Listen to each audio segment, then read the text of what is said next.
How's it going? I'm Ryan. Today I'm going to go over the two trades I took, one on SPY, one on QQQ. SPY was a small winner, QQQ is a small loser. We'll get into that in just a second. Looking at SPY on the daily time frame, cleaned up a lot of levels. Some of the relevant things that we were watching here were the pre-market high around 501, previous day's high around 498.7. And then we had a little bit of a supply zone turn demand once we were up above it. And we can go over to QQQ, very much a similar situation. We had the previous day's high, that supply zone turned to demand once we're above it. The pre-market high around 435.5, the previous day's high. So that's really all we were watching. The previous video, so yesterday's video, I kind of explained my new approach to what I'm watching and the trades I'm trying to take. So we had this supply zone from the previous couple days that we were rejecting out of, broke above it in the pre-market, set this high here, the pre-market high, and then we're pulling back into this area. So as I was looking from a time frame, maybe like an hour or 30-minute time frame, we had this range, right? Past couple days in this range, looking for the breakout. We got that in the pre-market breakout, come back and retest this zone. So the whole strategy that I'm trading now is looking at these zones, either supply and demand, rejections or bounces from these zones. And then once we break through them, support turns resistance, resistance turns support, etc. So that was the case here. We had this resistance, this area of supply that we could not break above the previous couple days, broke above it, pulled back into this area, and we're looking for continuation to the upside from there. We got that retest right off the open, so we can take a look. I usually try to avoid trading right off the open, but you can see that we came down and tested that zone exactly on SPY. I got in on the 2-minute chart, so I'll swap that over and we'll just take a look at what exactly got me into this trade. So on the 2-minute, we have this hammer, we print, so we come down, test that zone, hold yesterday's high a day, and close pretty strong on the 2-minute here. So on the subsequent the subsequent 2-minute candle here, I got in calls. I was targeting 499.5, so I took 499 calls, buying them slightly out of the money, looking for that move into the money. And the reason why I was targeting 499.5 was we had this zone kind of in here where we, this is a little rough, but in here where we kind of chopped around, right? Had a little base, rallied up out of it, found a little base, bounced, fell through it. So I was looking for us to return up into this area. Also, we did have the 9 EMA on the 5-minute. I can throw that on there so we can take a closer look. So took calls here. I was up pretty decent at this point, but as I mentioned just a moment ago, we had the 9 EMA on the 5-minute, and we rejected off of it multiple times in a row. We can throw that on the 5-minute. We'll just take a look at this. See what I was watching here. So generally in a trending market, I like to use the 9 EMA as an indication of where we might pull back to, or if we hold it, looking for continuation. You can see on this move up, we were holding it the whole way. It didn't close below it until this point, quickly regained it, and then as you can see for the rest of that move up, we were able to close above it each time, even coming down and retesting it and continuing. So in this little move down coming up, I knew that that would likely be a source of resistance. And on this 5-minute chart, we were coming up, and this candle didn't give me much confidence. This was a bit better, but then we rejected pretty well off that 9 EMA. So when we pushed up, I took my profit. I didn't hold until my take profit, which I could have, because I sold in here after we were rejecting. I think it was on this candle here. I'll remove that EMA because it's no longer applicable. So I saw us come up, pull back, came up again, same kind of area, right, that we were rejecting off of. And we had the 9 EMA there, so we were showing some weakness, and I sold on this candle. We did pull back a bit, and just due to the nature of same day expiration options, at this point I would have been below my entry price. So even though I entered here and we were essentially pulling back to that same exact price, theta and just the volatility was kind of eating away at those premiums. So I took profit up in here for about a 10% profit, pretty small.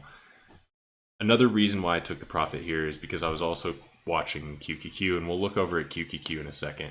And I was realizing that SPY was not moving very well. If you look at this whole morning, it was pretty choppy. And then even when we did get this break, right, we got this pullback, we pushed up and we broke that high a day. Look at what we do for the next 40 minutes or so. We just chop in this range, about a 20-cent range. And this is disgusting. This is terrible for especially same day expiration options. This is just going to destroy the premium. Theta is going to absolutely eat away any gains that you had. So even if you do have a move that's in profit, by the end of holding through all this chop, it's not even going to be worth it. And that's kind of the story of SPY. SPY lately, if you look at these gaps, each one of these lines is 20 cents. How long were we in these ranges? We were in this range for about half an hour until we broke out, and then we were in this range for a little over half an hour until we break out. And breakout is saying it lightly, I guess, or not lightly. Breakout is being kind to SPY, because this is a pretty pathetic breakout. And what do? We chop around in 20-cent range for the next half an hour. So SPY's been absolutely cheeks when it comes to trading options. I'm not going to lie, the past couple of days have been pretty bad on SPY, and we can just take a look at the previous day and see exactly what I mean here. It's just, you don't want to trade this. It's ugly. There's no trend. It's just chop. It's not a lot of volatility. You could have got this rejection off that zone in the morning. That was probably one of the best trades all day on SPY yesterday. But just look at these candle bodies being 1 to 2 cents. It's actually just embarrassing if you're trading this. Good luck. If you catch the very bottom and the very top, you can make some money on these swings. But this is just ugly. Nobody wants to trade this price action. And unfortunately, that kind of carried over into today, right? We had some movement, a little bit better than yesterday. We finally got some movement later in the day, but even still, how long did it take us to go from, say, 500 to 501, that pre-market high? Well, we can look at, we hit 500 at 9 o'clock. We didn't hit 501 until 12, 3.5 hours to go $1. That's ridiculous. It's disgusting. You don't want to trade that. So this rant is essentially to say that I saw maybe the writing on the wall that we were going to chop around. Had I held right here, this big push up and taken my profit at that 499.5, yeah, I would have made more profit. I would have probably made around 20%, 25%, which would have been a nice trade. But nonetheless, let's look at where I went right and where I went wrong. Where I went right, the idea. Pulling back into that area of supply, turn demand, and looking for continuation of that bullish trend. Solid. Selling before, I didn't want to get stopped out for a loss. If we broke down all the way down here, that would have been a decent loss for me. I only took a single contract. So, if I were to take profit, ideally I'd take profit towards the top when that premium's still looking nice. But once we start to pull back, obviously that premium's going to be affected. So I got a very small profit on this. So that's not that great. I didn't stick it out to my original profit target, which was this point right here. And likewise, you can kind of see it's this area right here, kind of that resistance turn support. And that's why I was targeting it. But like I said, I was watching QQQ. QQQ was moving much cleaner, much better, more volatility, bigger price swings. And SPY was just kind of a little bit of reminiscent of the previous day where we just chopped around in like $1.20 range for the whole day. So I got out of that position. That was my one trade off the open, and it was a very small profit. let's take a look at QQQ, because QQQ's story is a little different, and another mistake that I made today was not trading QQQ off the morning. So I was talking about how we had that break above the previous day high, break above that supply zone. Now that supply zone had turned into a demand zone, and we can see what QQQ did, right? We can see that it pulled down and held it on the 5-minute. So on the 2-minute, it was a little bit more choppy. We did break and close below this zone, but on the 5-minute, we held it. This would have been a really good, after this 5-minute candle right here, would have been a very good place to enter. So entering on this 5-minute candle would have been solid for calls. And you remember looking at SPY, the first hour of the day, we chopped around and maybe moved $1.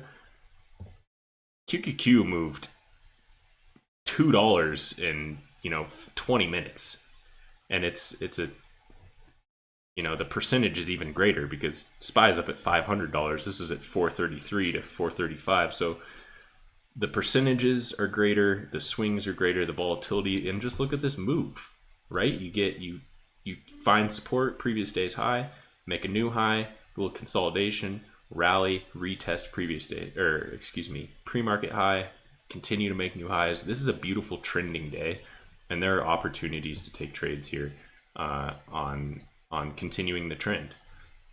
Q just moved so much better today, and we can look back at yesterday and we can see that it moved way better yesterday too. It was a little bit rangy, and then it broke out and it continued to range as well. But if you look at this range, like, it's still moving 50 cents, $1, $1.70, or 70 cents, $1. You could still trade that. Like a 60, 70 cent swing is going to be a nice profit on a same day expiration. Whereas SPY chopping 20 cents for half an hour is just going to destroy you. You're not going to make any money on that on the same day expiration. So, yeah, we'll look at the trade that I took on QQQ. But overall, I just wanted to say that the setup was the exact same on both QQQ and SPY. And I made a mistake by trading SPY because SPY went up 20 cents, whereas QQQ ripped $2 off that move. That would have been insane. So I think I'm a bit of a QQQ supporter as of this moment because SPY's just been kind of ugly to trade. Enough of that though. The second trade that I took on QQQ was a loss, and it was fighting the trend. So I took puts up here at the retest of the previous, I keep saying previous day high, the pre-market high. We have this pre-market high. You can see how we responded, right? We pushed up, had a long upper wick, pulled all the way back down into the previous day's high. It's actually the correct term here. And then we made our way up to the pre-market high again. Similarly, we see that increase in volume. We see that big bullish candle, but then it touches, not quite, gets up into that area and has that long upper wick. Then we see volume start to drop down as we approach that level. So we see volume dropping as we're pushing up into this area that we rejected off again. And we can take a look at the 2-minute as well. So I took puts up here because we rejected earlier. We didn't have much of a pullback on this move, right? From like, we created this high and then we kind of chilled in this box a little bit and then broke out and continued up. And I was watching this price action right here. We see this massive volume come on this rejection. That was what we saw on the 5-minute where we had that move up and that long upper wick. And then we kind of just started to chop around in here. And what made me enter the trade was this candle right here. So we pushed up and set a new high on the day, right? And we had some increasing volume. So we had this initial rejection, volume kind of dropped, and then we had a slight push in volume as we made a new high, but rejected and closed lower. So I entered puts on this candle here, and I exited on this candle here. Excuse that alarm, I apologize. So this was wrong. I got stopped out. That was a small loss. My stop was above the pre-market high. I thought we'd get a rejection because we were pretty strong all day. I figured we might be due for a pullback, but I had a pretty tight stop, and so overall on the day I'm down just a few dollars. That's it for the day. The only other trade that I was interested in was this right here, which I didn't take. This happened later in the day. I got off somewhere around here around 9 a.m. But the only other trade that I would have been interested in was the break and retest of the previous high / pre-market high. That was a nice move as well. You can see we got a 60-70 cent push out of that, a little bit of a pullback, and then continued to go up multiple dollars and make new all-time highs. So that was the only other trade I would have been interested in. I would have been interested in calls here, puts here, had we were looking a little weak. Sometimes it doesn't always work out. So those are 2 trades I took. I appreciate you watching. Thank you very much. I do trade live every Monday through Friday, so I'll be here next week. Appreciate you watching. Thank you very much. Have a great weekend. Peace.